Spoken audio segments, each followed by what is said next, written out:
Hey guys, welcome to the 12th station. I am with my friend, Mr. Bug Hall. Bug, how you doing, brother? Good. How y'all doing out there? And today we're actually honored to have with us Mike from RTF. Mike, I've followed a lot of his work, and frankly, I'm a fan. It's squared away good guy, soon to be former Marine, Mr. Mike. Thanks for joining us, man. I'm very glad to be here, and I'm glad to be on one of the earlier startup episodes, so that when you guys hit 100,000 subscribers, you can always say like I was there at the ground floor. well, well, thanks for taking the time, and let's hope that works out. Mike, I got to ask though. You and I talked a little bit before the show. Very interesting background with your finance background. I have a little bit. Mm-hmm. You're working on a project. It's in its early stages. You're just kind of outlining it. You mind giving us an overview of your work on? Because I think it ties in nicely to what Bug and I are doing here. Yeah, I just feel like the world needs a small book that's practical, that answers a few questions. I initially thought that I would start writing it about economics, although I'm not trained in economics. But that's one of those fields where anyone can weigh in on because it's so squishy. And I started in the Catholic land movement. I was reading McNabb, and Belloc and Chesterton, and then I realized that that's just not a practical solution for right now for in mass for most people. And what the real problem is not the nature of the types of assets that people hold, but it's the nature of money itself. And so then I started thinking about what is money, and I worked through that mental process a little bit, I think, and then now I'm reflecting on my corporate finance career and my financial training in graduate school and whatnot. And I realized that every single underlying assumption about modern finance is wrong, morally wrong, and and that presents a huge problem. And so I want to do something that takes the relevant facts from Creature from Jekyll Island, which is a wonderful, wonderful Yeah, historical tome that sure. really helps people understand banking and finance. And kind of merge that with the Catholic land movement, from the Scots, from the late 1800s, early 1900s, and a little bit of distributism, but not in a theoretical or academic way, but in a practical way. And try to do that in about 150 pages or less. So that's my goal. Well, so Mike, let me ask you this, if I could. Would you say it's a fair statement? Because Bug and I have drilled down on this pretty far. That probably the biggest problem that came from Jekyll Island, the Federal Reserve, was the ability to create money out of thin air. Is that fair enough? Thereby causing inflationary forces and all those other things. It's a big deal, I believe. It's a big deal. Here, I don't know what the worst part. It's an unholy trifecta, is what it is. It's the combination of fractional reserve banking and the ability to print money is exacerbated by it takes usury to its most absurd conclusion. If you start from the premise that the usury itself is wrong, and we can define that, and the church has defined that pretty solemnly for like 1,500 years. Yes. um, then you realize like it's like throwing gas on a fire. The inflationary power and the of the Federal Reserve, which I'm sure you guys have covered. Yes. It's neither federal nor is it a bank. So the Federal Reserve Bank isn't owned by the feds, and it doesn't take deposits. It's not a true bank. It's That's exactly right. a Yeah, marketing scheme. right, right. It's neither federal because it's a private corporation, and they don't take deposits. So what exactly is this? Yeah, yeah, exactly. It's the most brilliant marketing scheme. No, I mean, I think the real problem is usury, and I'm surprised by that. I'm as surprised by that as anybody. Being someone who has done, billions of dollars of usurious transactions in my life, Sure. using debt as a tool, as an instrument for corporate finance, um, uh, and private equity. I now look back and I say, wow, I never would have thought that charging interest on money is the root cause of many of the problems, but in many ways it is. I was wondering if I could take this opportunity, because I think that, first of all, that's a real seminal statement. If we could go over that real quick, and maybe Bug wants to jump in. And here it is. Could you define it really simply, just as just to rehash it? Usury, Mhm. just versus, because it's so intertwined with our culture that we overlook it all the time. And just a real brief, broad definition, and maybe Bug has some thoughts.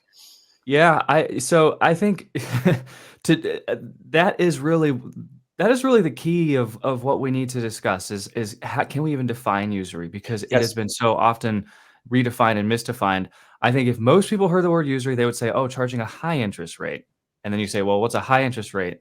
And then nobody can really define it. Like, for example, in the state of Idaho, the state defines usury as anything in excess of 400%. So okay, well, so 279% interest rate is not usury according to the state of Idaho, for example. So, It's pretty interesting. usury usury encompasses not just money, it encompasses goods. And so to really understand what it is, it's the idea that a sterile asset can reproduce. It Ah, is it is it is prov- it is giving reproductive properties to something that is inorganic.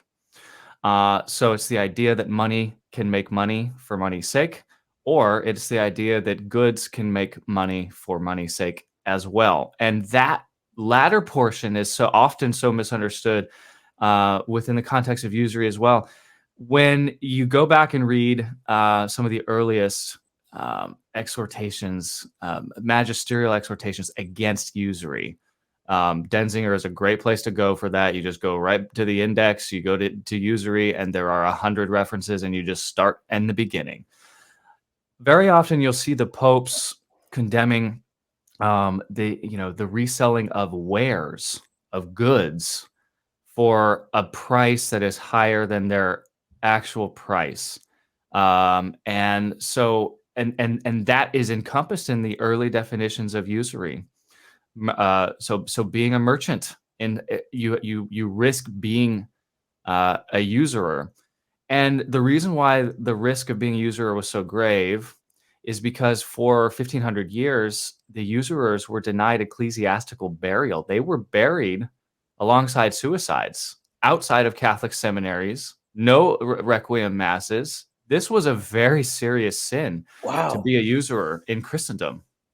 Is this why, I think Bug informed me of this? Bug, correct me if I'm wrong. Is this why many courts had usually someone who is Jewish who would handle those kinds of transactions? Is that correct or incorrect? Bug, did I hear that right? Later on, yeah, later on, you started to get what they referred to as the court Jew, who would handle usury, Mhm. and it was really a capitulation of duty on the part of Christendom. It was the beginning of the decline, if you will. I see. Okay, yeah, not to knock you off, Mike, but please continue. No, that's a good question, and that's actually one of the historical questions that people are confused about. For example, if you read Michael Hoffman, he argues pretty strongly in his book "Usury: The Sin That Was and Now Isn't." That Wow. he argues that it is not the Protestants who introduced usury into Christendom; that it was most certainly the Catholics. I think others like Belloc have argued that it was an outgrowth of Protestantism. This is one of those historical questions that I don't exactly know the answer to, nor in a way does it really matter to Sure. whether or not it is a sin, because it most certainly is. The historical question that is about the nature of the sin, though, that I think is relevant to folks is answered by Hoffman in terms of why did it change and when did it change. And it started to change with the Italian merchants in the 15 and 1600s. Is that And forgive me? Is that the Medicis? Were they part of that movement? Because I understand they were kind of big in this. Is that fair? yeah, yeah, Okay. that's a fair assessment. And you started to see money centers popping up. At that point, you had already allowed banking in general. You had allowed the Jews to operate banks and to charge interest, because the Catholics just figured, okay, I can't do this because I won't get a burial, but what do I care if my neighbor who's not Catholic does this? And so it became very closely linked to the Jewish people, in terms of the minds of everyone else. Oh, if you want to do finance transactions, you got to go to the Jews. And so the money center started to consolidate its power, and then people, smart people, started to say, why are they getting rich and we're not? Why are they able to weaponize usury against us and we're not able to use it ourselves? And I say weaponize. I want to read you a quick quote from actually from scripture. And well, it says that the Jews were commanded to destroy, Deuteronomy 7:12, and uh, usury was as teeth given them and allowed by God to eat them up withal. Charging interest on loans of money to Christians, or for that matter to any neighbor, turns the whole world into a population of strangers. This is from Hoffman's book. So in other words, Oh, usury was solemnly condemned by Almighty God. It's divine law. There's a divine prohibition against usury, charging interest on money, even 1% interest on money. God has prohibited it, and He only temporarily allowed it. He gave it to the Hebrews as a weapon system. It is an act of war to charge usury on people. wow. Excuse me. How does one? And this is the real tough question. And Bug and I brushed upon this. How does one navigate the universe? Because our entire system is now firmly entrenched in usury. Yeah. And I think that's a fair statement, right? Oh yeah. We're living in the most usurious of times. All of us engage in it. That's not to say that all of us are committing the sin, because the sin is committed by the lender, not the person borrowing the money. So Oh, yes. Key point. if you have a credit card, and you need to use it, it doesn't mean that you're guilty of the sin of usury. It might mean that you're not prudent, or that you're not disciplined, or that you're not, there may be something lacking in the fortitude area, but it doesn't mean that necessarily that there's a sin. Um, to get out of the usury trap. I mean, maybe we save that for the last 20 minutes, because I think that's Great point. a whole different discussion. But I would love to just drill down into exactly what it is, why it's so bad, and Please, how, as you said, the Federal Reserve and fractional reserve lending has made it so bad. please go ahead. Look, we've already established that usury is a mortal sin, and it takes you to hell. The church has solemnly defined that for 1,500 years. We need to understand that this is a divine precept. This is divine law. And so God doesn't want us to have a society in which we charge interest to each other. God wants us to have a society in which if I fall on hard times and I need a loan from Bug, and Bug can lend me the money, out of charity and justice, out of charity he lends it to me, out of justice I pay the money back. But the money itself lent doesn't in and of itself require an appreciation. There doesn't need to be an accretion of the asset, because money is merely a means of exchange. Sure. It's a sterile asset. It's money. Frankly speaking, should be gold coins and silver. It should be hard assets. It shouldn't be a fiat currency. It certainly shouldn't be a Right. digital currency. But even though all peoples and all times and all places, Bug, you know this, have valued gold.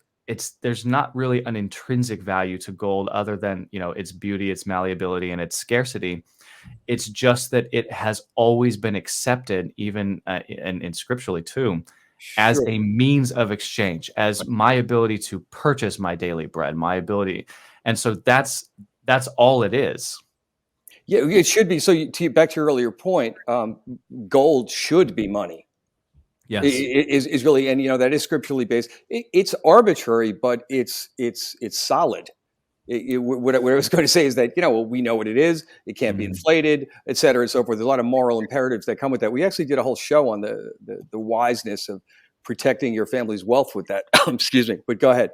Yeah. Well, I mean, when the three kings came to adore our Uh, Lord at at the Epiphany, one of the things they brought with them was gold. And the legend is that the gold that was brought was a golden apple, and which has incredible symbolism dating back to Adam and Eve and the fall. But that this apple was melded from the gold tributes from the old empire of Alexander the Great. He would have accrued his gold from the tributes of all of his conquered lands. And wow. so the golden apple, which was given to our Lord at his birth by the three kings adoring him at the Epiphany, was gold, which was melded together from all the empires of the world, symbolizing power and majesty over all the world. And so, if it's good enough for our Lord, I think it's good enough for the United States. Um, Good point. That's really strong, and there are other references biblically as well. Oh yeah, no, tons. I mean, and the apostle says that the love of money is the root of all evil, and I mean that's a pretty strong statement. Yes, it is. And I think that the way to, I'm not trained in moral theology, but I think the way to reconcile that to the idea that pride is really the first sin and the root of all sin is that there is a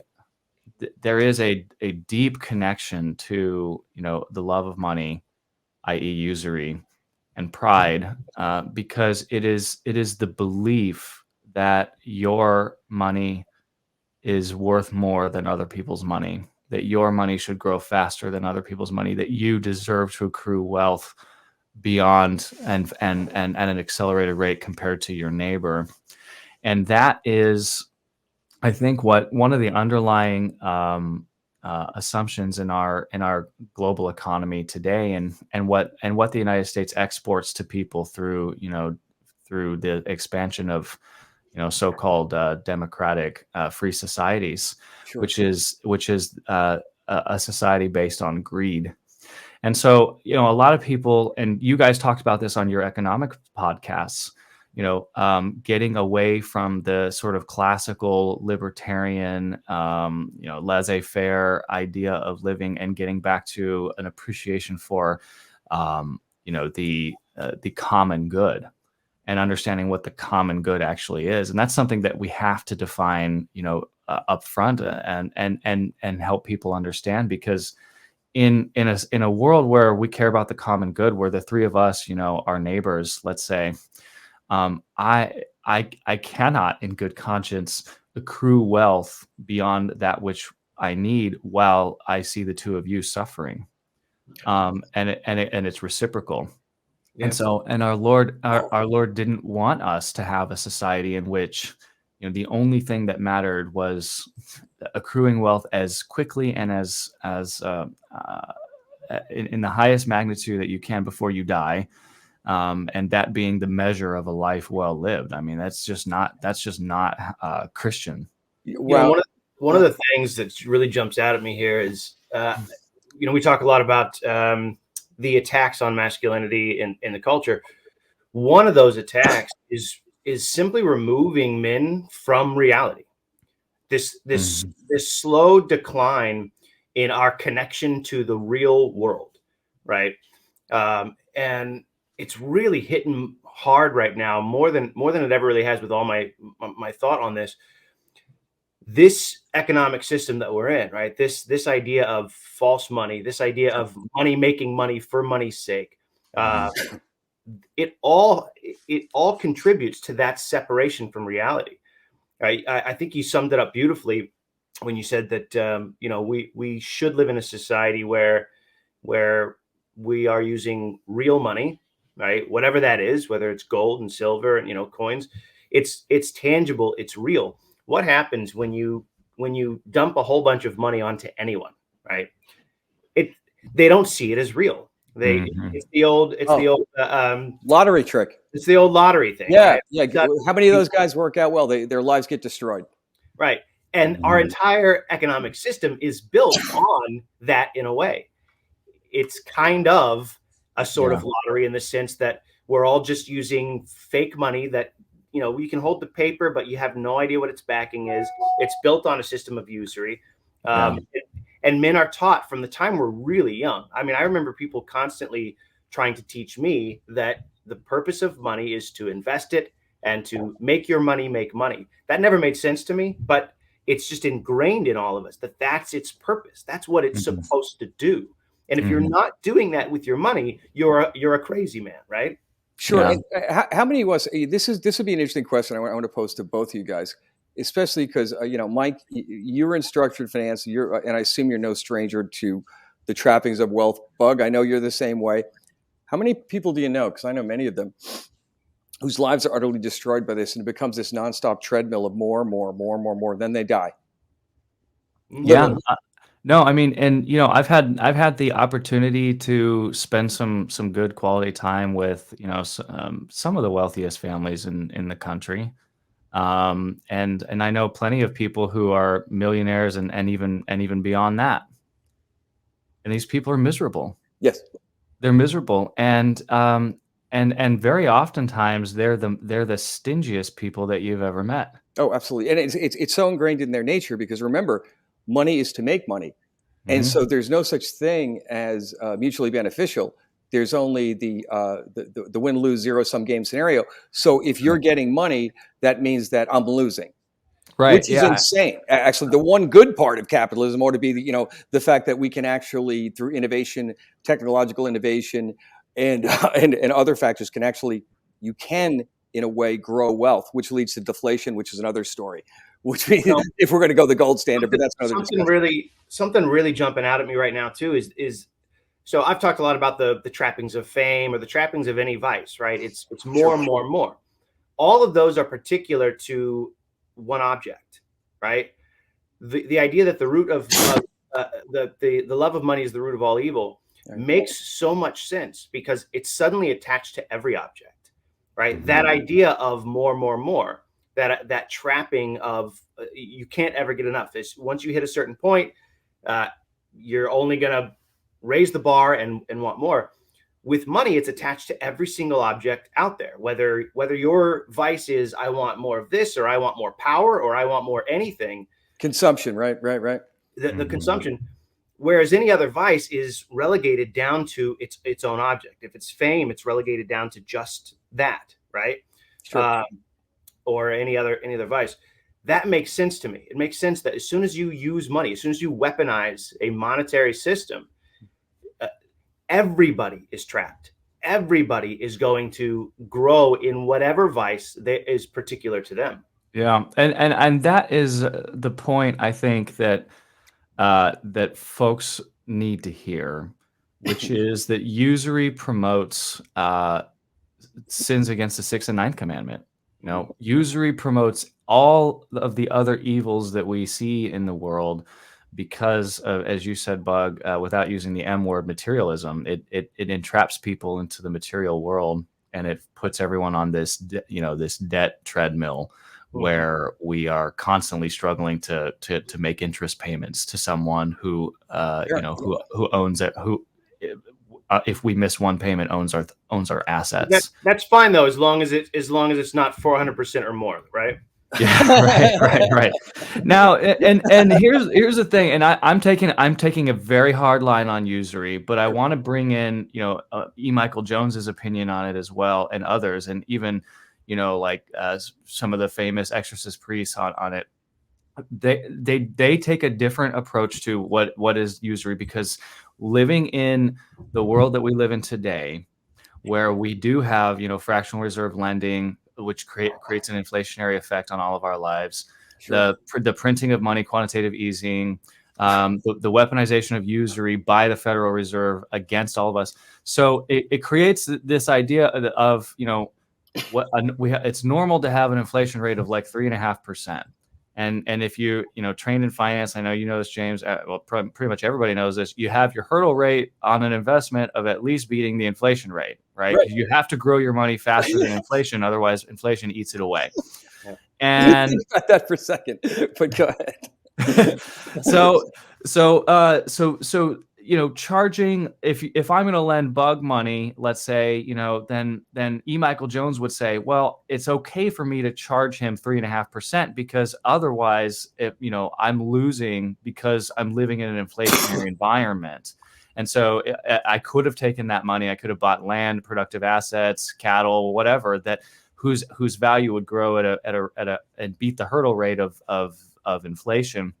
But because the government is using usury to eat away my assets, then I have to pass that on to my neighbor, and I have to charge him that amount to eat his assets away so that mine don't get eaten up.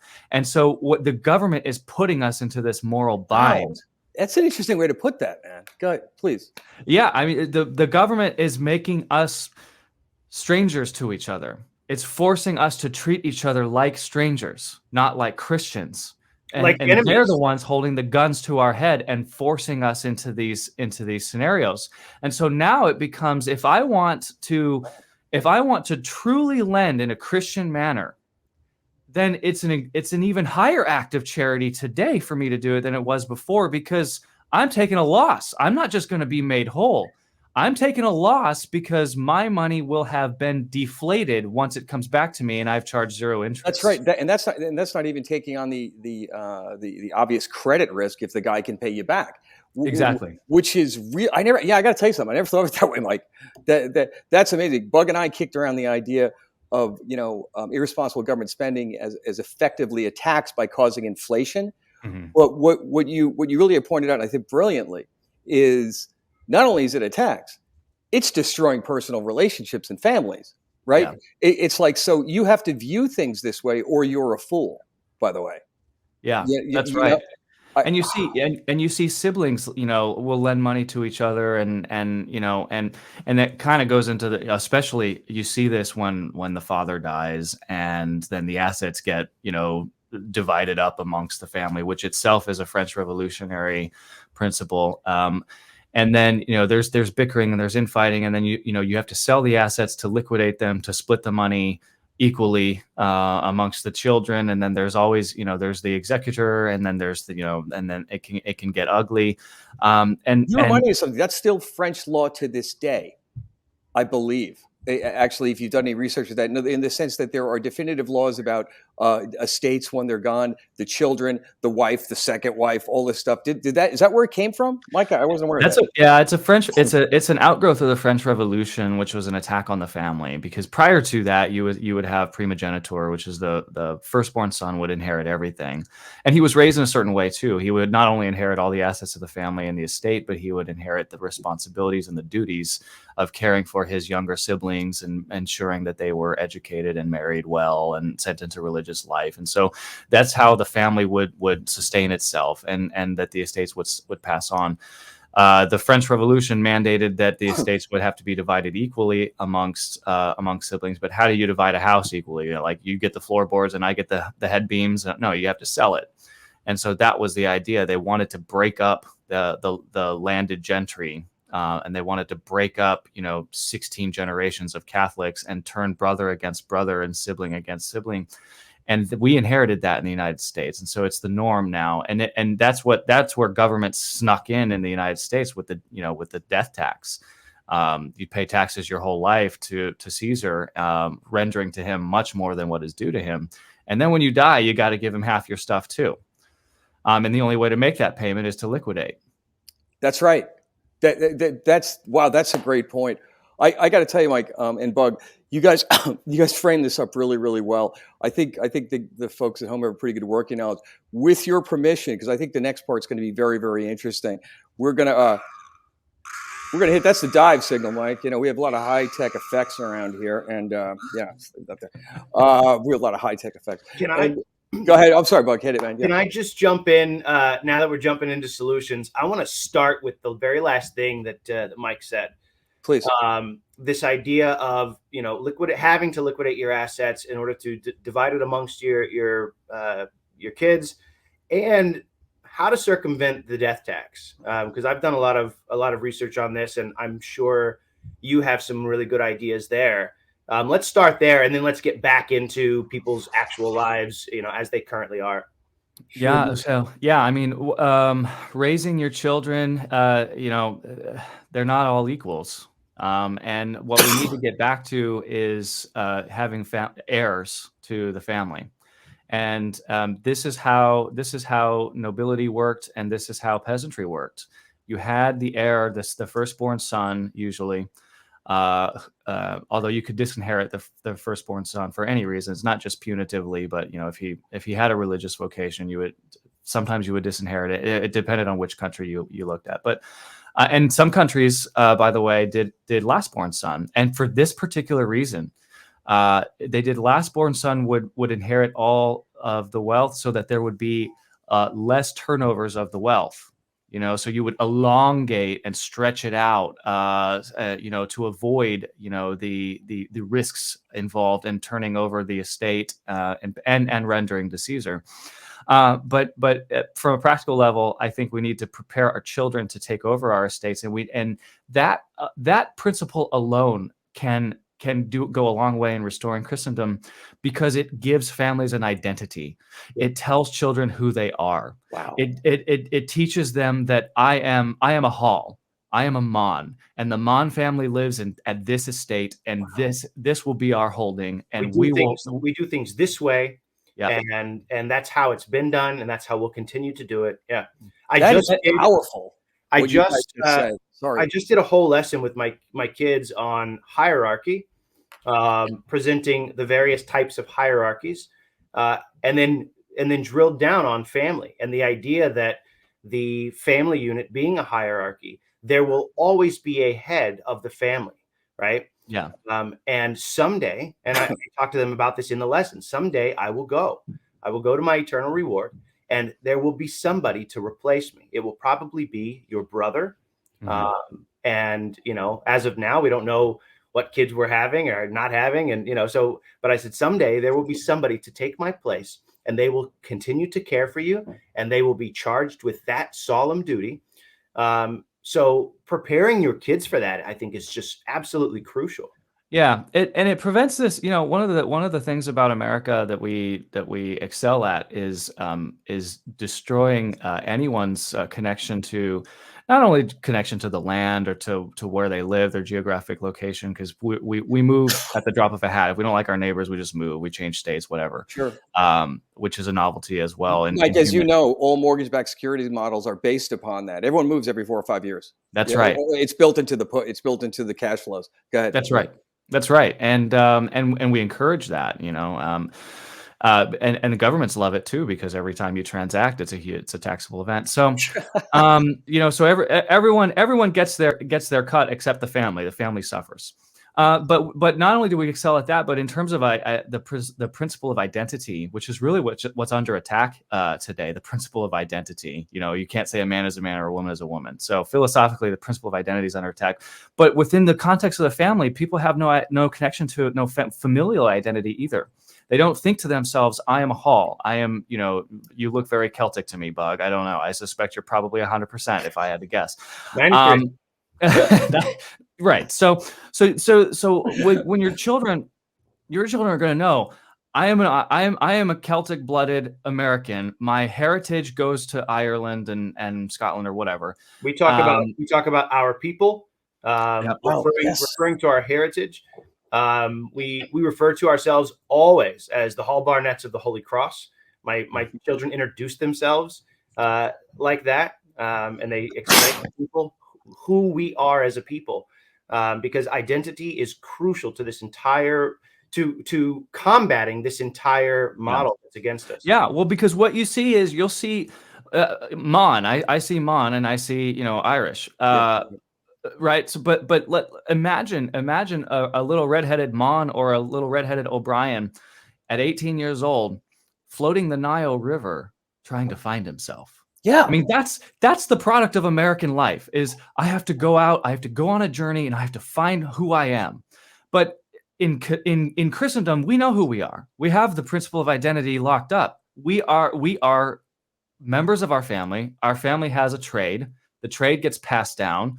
The estate gets passed down, and preservation of that is so solemn that we used to do these things called family books. And in the family book, you would have a letter written from each head of the family to the next head of the family, and then you would keep them all. And you would see in Christendom these beautiful family letters in which you would hear something like, my son, what I am giving to you are 11 generations of faithful Catholics on this particular plot of land with this particular trade. Woe to you if you despoil this inheritance. Woe to you if you are not smart and frugal with what we are giving to you. And so it's the opposite of consumerism. It's the opposite of go out to the Far East and test out Buddhism to see if that's what your identity is. It's you know what your identity is, and it's your duty to carry it on. And in fact, when a family died out, let's say they were barren and the name died within a village, the church bells would ring out in mourning. It was a loss to the whole community, and it speaks to the common good.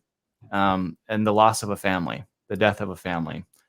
So that would happen even if you had one son, let's say, and that son became a priest, and the name died, the family was still effectively dead, and it would be a bittersweet mourning event. Wow. Mike, are you going into these principles as you kind of construct your book? I want to, but it's hard to do in 150 pages. Yeah, I was wondering that because I got to tell you something. This is really you guys did. I can't speak for anyone listening, but you guys did me a solid. You guys really explained this really, really well. And I have, and I was hoping you guys could both talk about this.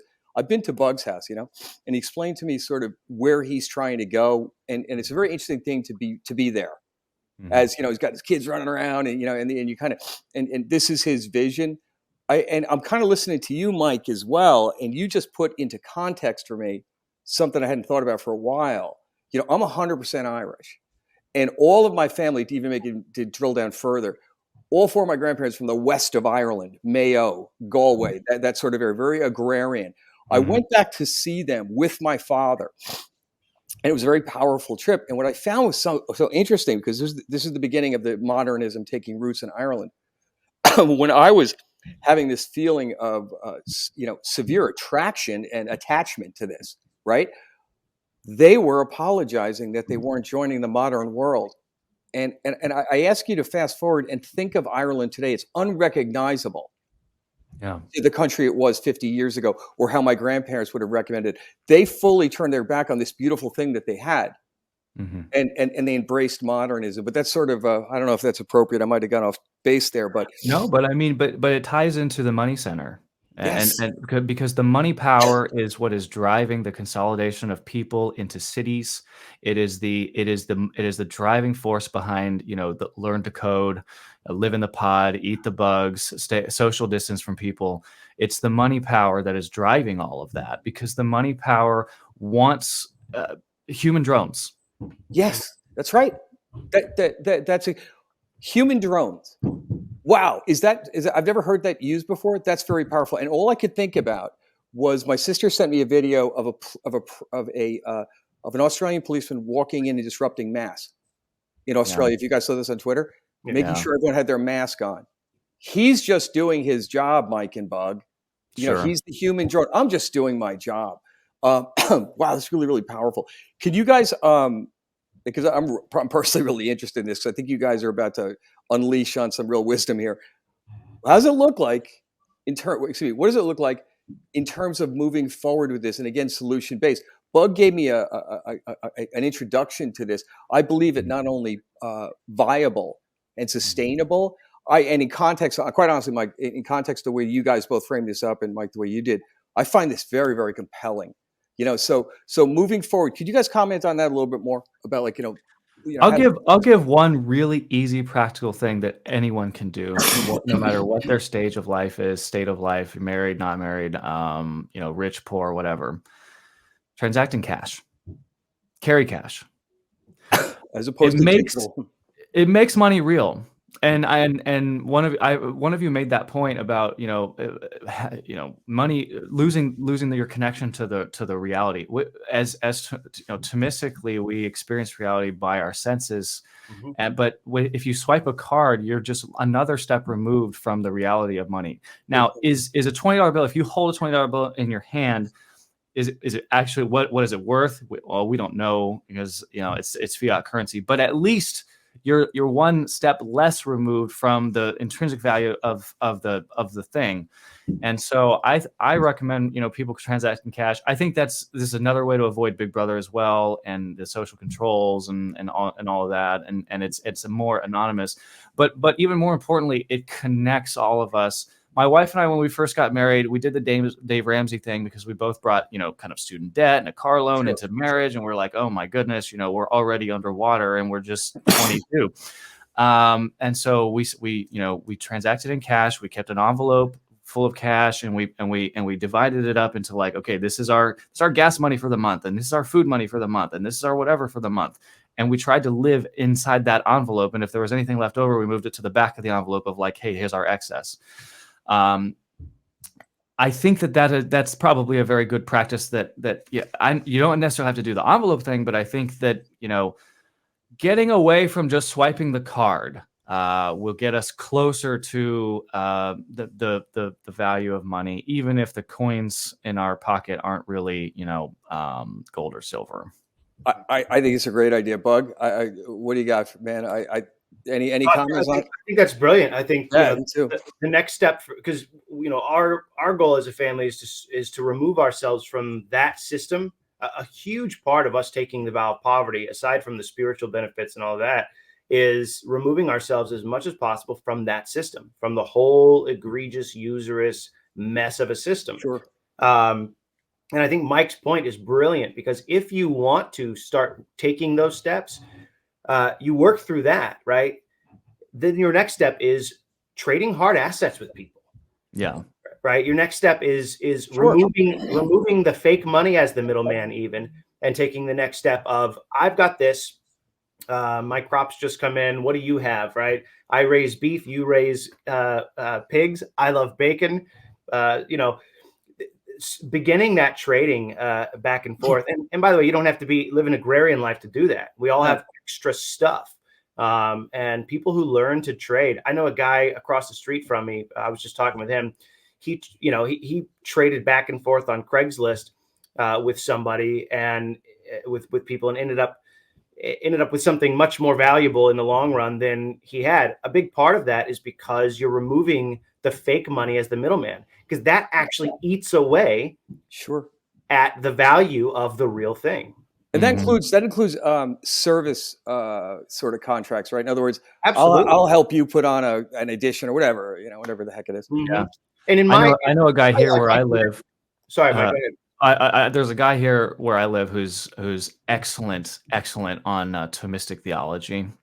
He's spent a decade plus in monastery, and now he's a family man, and he trades labor for knowledge. So he allows, like, some of the young people in our area to come and build fences and help him take care of his animals, and in exchange for that, he teaches them theology. So you can trade knowledge for labor as well. I mean, but developing a local economy is what Bug said is vital to survivability for the future coming financial collapse, which I think is all but certain, but even more so, it's the Catholic way of life. We're not meant to go. we're not meant to shop online and be totally removed from whom we're buying. So some cheap made in China thing that's imported through some distributor that's selling on Amazon, and then you pay Amazon, and then it's shipped to you by the government's mail people. Which We're is fundamentally immoral. Bug talked about this too, with corporations no longer being entities and being separate themselves. Now, all of a sudden, their only objective is the bottom line, profitability, which leads to outsourcing of jobs, which leads to child labor. Now we're a part of. You guys are talking about a form of, I guess, subsidiarism. Is that would that be correct? That right? is subsidiary. Where subsidiary, and you would work on that locally. I think it's brilliant. I also think it's doable. Mm-hmm. Like it is doable, and you just do it. It's sort of like when you become a prepper, or if you're doing what Bug does, you replace one thing at a time.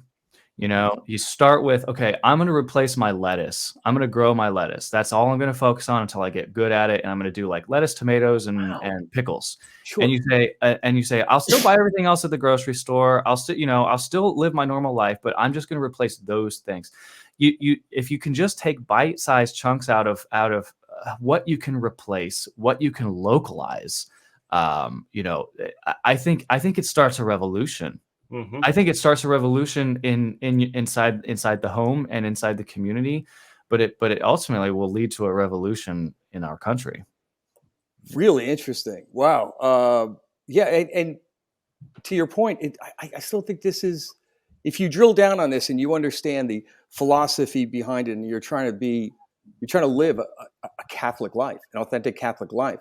And Mike summed that up beautifully. That was one of the most beautiful statements I've heard, because and we talked a little bit about this a couple episodes ago, the being prepared for the worst case scenario, right? The coming collapse or whatever. I believe absolutely that's coming, but you don't have to. That's the key. You don't even have to believe that in order to see the value in these principles, because this actually is just the good Catholic way of living. That's it. That's the point of it. The point is we were better off. What I've found is that the more I've dove into this, agrarian and subsidiarity sort of lifestyle, man, the relationships you form are completely different relationships. Wow, absolutely. You start to form bonds with people, because it goes back to that, moving every 4 years because you don't like your neighbor. I knew someone once that left their parish, sort of a nominal Catholic, left their parish because there was some woman in the choir that annoyed them by her singing. It would literally, they just gave up on their entire parish because there was someone that was a little off in her singing, this little old lady, right? Where we've begun to treat each other as expendable, right? Yeah. And the beauty of family is that the relationships are imminent. You don't get to just dismiss your relationship. You have to work through them. You have to fight to get along when you can't, when dispositions are wildly opposed, right? That's what real relationships are. And you start to form those kinds of relationships with other people. Their differences, their personality traits that in the new days, we would just dismiss and go, I don't really want to see that person. And they do this one little thing that annoys me. I don't really care for it. When you start building these trading and subsidiarity lifestyles, you have to get along with everybody, because you need that broader pool to trade with and to spend time with, and it becomes necessary. Community is necessary, and that's really manly too, because it's effeminate to believe that you have a right to be free of annoyance, or you have a right to be free of some personal discomfort. The fact is that men understand these, that a real man knows that you may be annoyed, and you just have to have, and that's where fortitude comes in. You have to have patience, and you work through it, like you said. Yeah. It's a total effeminate social media modern thing where you say, I'm just going to block you. It's like, I don't want to hear you anymore. That's brilliant. Actually, guys, can I ask you? I'm dying. I'm chomping at the bit to ask you this question. I'm listening to both of you guys, and I'm going, is this why dogs and pets are exploding? Think about it. Yeah. No, Well, yeah, 'cause you Dog get walk. the affection without any of right. the I right. I mean, you have it's as simple as that. Even if you don't, because they're not just a replacement for children in our culture today. They're a replace replacement everything. for all relationships. Right? I'm not being facetious. Yeah. I'm No, going. no, I'm looking at the you're numbers, absolutely going, right. gee, pets are You're exploding. unironically correct. Okay. Yeah, and I'm kind of going, this is, and you guys said it best, as opposed to the hard work involved in whether it be your relationship with your family, your brothers, or your friends. We just have a dog. And the dog gives unconditional love, presuming I feed him. Stop feeding him, we'll see how long your love happens. But what I'm saying is, I'm wondering, wow, it kind of hit me. Anyway, that's for what No, it's worth. you're right. People don't want to put the work into the relationships. And so we have a dog now. We haven't had a dog for years. So now I'm like part of the dog culture. Yeah, dogs are And awesome, by the way. and they're great. They're great. I have an Irish setter, and I named him Finbar. Saint Finbar was the saintly Archbishop of Cork, Ireland, and so I knew Finbar. that. That's fantastic. So I walk my my little redheaded stepchild Finbar on Main Street where I live, and I've got my trope of 6 kids behind me, but nobody cares about them. Everyone only wants to see the dog. Oh, a puppy! Oh my Have you gosh, a noticed that? puppy! I find that Yeah. so offensive. It is. There, It is. It's so incredible. And I live in a quaint little, tobacco and whiskey town in Northwest Missouri. That historically was on the Missouri River and, was built by Catholics. And, my house was built in 1848. And I walk down to Main Street and it's great. And Bug has seen this Main Street. It's so awesome. And these people, these are not liberal. These are not limousine liberals in New York, no. LA, Chicago. Solid guys. And yet they're infected with what you said, James. They're like, oh, the puppy! I just have to see the dog, and they all want to pet the dog, and they all just like don't even see the children. Mm-hmm. If I see it one more time, we're literally people are paying with a puppy. There's an infant in a carriage, and I'm going, what is wrong with you folks? Yeah. This is the celebration, and I love dogs. So I always kind of felt, you don't like dogs, there's something wrong with you. But the disordered nature of that. Yeah. I'm just going. There's a child here. One human being is more miraculous than all of creation, right? Excepting the angels, excepting souled persons, right? There's no amount of dogs, mountains, oceans equal the majesty and what should be the dignity of one human person, right? Because we know that we are destined, we are made for union with God, right? We're made for beatitude. And it is always baffling to me when people will fawn over a puppy dog and newborn babies are an annoyance to them. Yeah. Guys, I think we're about that time. Would you agree? Are we? We're getting close. Mike, are there any other solutions? Yeah, Mike, you want to jump in? I think the long-term thing that we need to work towards, and kind of like the bottom line of getting out of the usury trap, is to become debt-free. And the way to do that, of course, is to just live very simply, to be aware of expenditures and to work towards that. It's not attainable in places like Chicago or Seattle, where just a normal 3-bedroom house costs you $2 million. You'll never be debt free in that situation. So you may have to relocate to somewhere that is more affordable to live. But, and I'm not endorsing Ramsey because, Ramsey's a Protestant and he doesn't understand a lot, but his method of getting out of debt is certainly workable for people. Yep. And it's the best one I think that's out there right now. And he's the only one who really does advocate being debt free. I've always despised his principles. Yeah. But his methodology, his means to attain what he believes in, the means are just spot on. Yeah. Now, it is certainly true that that debt is a good defensive mechanism against inflation.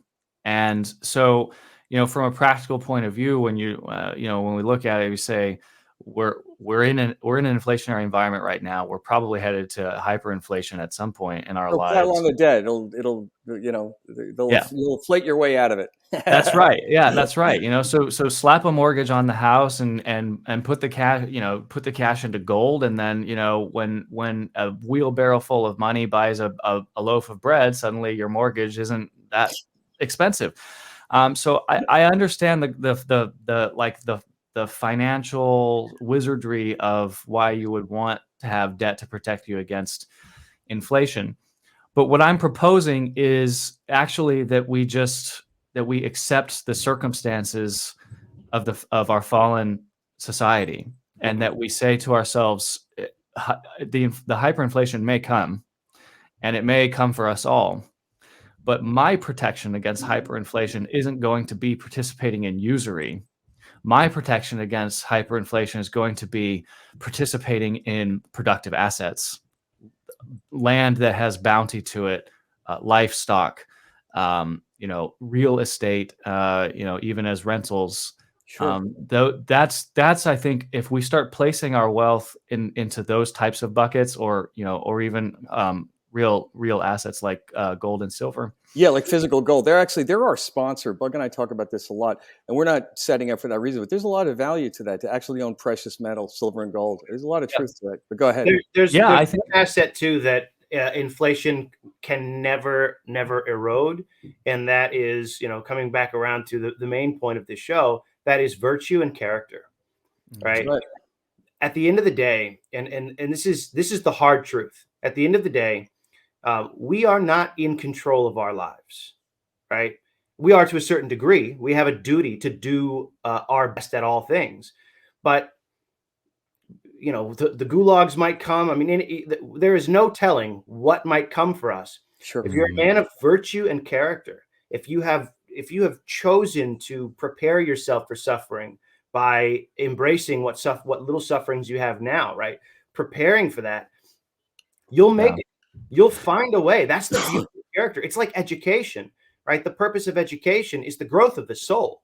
It's not one more widget meant to be a useful thing for some career down the line. The purpose of education is to grow the soul. You use it in all kinds of ways that you can never foresee. When you're a virtuous man, you will find a way. Participating in the system is not the solution because you're afraid of that suffering that might come, right? Yeah, and for a lot of people too, just very quickly, it's either the fear of suffering or the fear of missing out on something that someone else is doing. And all of us have a friend who did really well in Bitcoin. All of us have a friend who's done really well on some Great penny example. stock, or whatever it is. And so then you say to yourself, well, if I'm not invested in the market, then I'm going to miss out on the wave too. Or if I'm not in Bitcoin, then all my friends are going to get rich, and then they'll laugh at me. I think that's a very real driving fear, and it's effeminate. And we have to detach from that because like you said, Bug, you can't solve one sin with another sin. You can't solve one defect with another defect. So you can't say to yourself, well, I'm going to live a virtuous life by just participating in the system a little bit smarter or a little bit better. We have to burn the system down, and it starts with pulling out of the system one by one, waking up like Neo, pulling it out of the back of your head, and the more of us that wake up to the real reality of Christian economics, it'll start, and there will be a Lehman-like event of all of us waking up, and that'll be that. That's a really great point. And the other part of it too is that can be done non-drastically. In the sense of, and I loved what you said about, well, start with using money to understand that there is at least there is an actual exchange associated with the act of spending it. So you understand. So it's not just a digital footprint that you swipe. And to your point, I think something like this can be done incrementally and start with understanding as men what we're supposed to do, and that's provide and protect. And if you don't grasp this, I just leave you with one thought. The Fed has an unlimited balance sheet. Mike, I ask you, what does that mean? I mean, that is the most terrifying words I've ever heard in my life. I still haven't wrapped my head around it. That means they have unlimited ability to print money, to destroy lives. Modern monetary theory. Good luck with that. So I got to tell you, I really have enjoyed this. And I'll leave you guys with one thought, just as a side note, Mike, to your dog, Finbar, right? There was just a side note. I'll put an attachment to the show notes on this. For years, I mean, I want to say 25, 30 years, in the New York City Police Department, in the St. Patrick's Day Parade, there was a leader of the bagpipe band, Sergeant Finbar Devine, right? And he was about 6'5", and he led the parade, and he had one of those hats on, and I don't even know what that stick you call it, and it became like an iconic figure. And I was just going to say, and he was the only Finbar I ever knew except your dog. But I hope I'm not insulting the saint by naming my dog after him. But we ask for Saint Finbar's intercession now every night. So. I got to give it to you. I think that's a great name for a dog, and thanks for reminding me of that story. I'll put it in the show notes, fellas. So I'll tell you, the guy was 6'5". He was just like bigger than life. And here he comes down Fifth Avenue, like in just with the, whatever that stick is in the hat that made him about 7 feet tall. So, all right, guys. Well, anyway, really enjoyed this very much. Mike, thank you so much. And yeah, thanks for having me, guys. You guys, the interchange between you guys was awesome. And we'll leave it there. This is Jim, Maughan, Bug, Cole, and Mike from RFT. And until next time, guys, leave it Chris Ray. Pray much and suffer well. You bet. See you guys.